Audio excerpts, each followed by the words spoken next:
Hello, friend.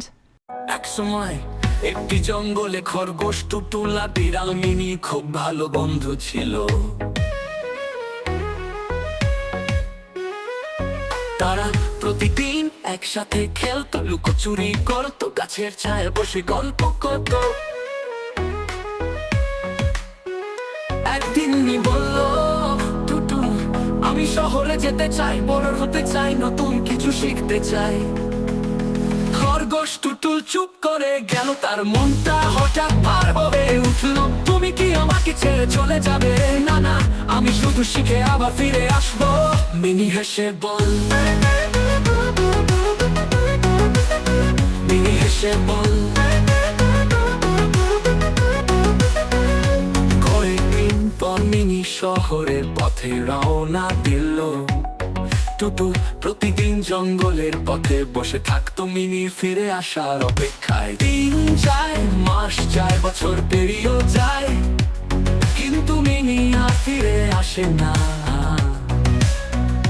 একদিন mini বলল, সব বন্ধু তো চিরকাল একরকম থাকে না, কেউ কেউ দূরে গেলেও হৃদয়ে থেকে যায়।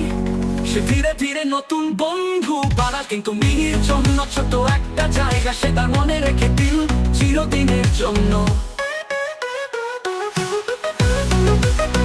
মিনি এসে বল,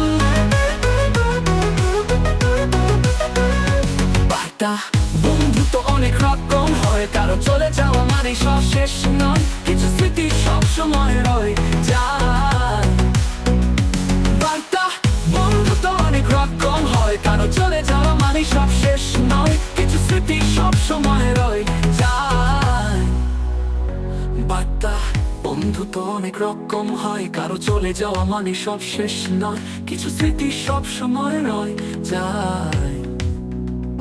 বার্তা বন্ধু তো অনেক রকম হয়, কারো চলে যাওয়া মানে সব শেষ নয়, কিছু স্মৃতি সব সময় রয়ে যায়।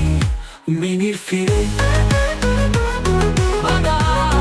আমি শুধু শিখে আবার ফিরে আসবো। মিনি হেসে বল, মিনি হেসে বল, মিনি হেসে বল। কয়েকদিন পর মিনি শহরের পথে রওনা দিল। টুটু প্রতিদিন জঙ্গলের পথে বসে থাকতো মিনির ফিরে আসার অপেক্ষায়। দিন যায়, মাস যায়, বছর পেরিয়ে যায়, কিন্তু মিনি আর ফিরে আসে না একটা জায়গা। একদিন টুটুল বুঝতে পারলো, সব বন্ধু তো চিরকাল একরকম থাকে না, কেউ কেউ দূরে গেলেও হৃদয় থেকে যায়। সে ধীরে ধীরে নতুন বন্ধু বানান, কিন্তু মিনির জন্য ছোট্ট একটা জায়গা সে তার মনে রেখে দিন চিরদিনের জন্য। মিনি হেসে বল,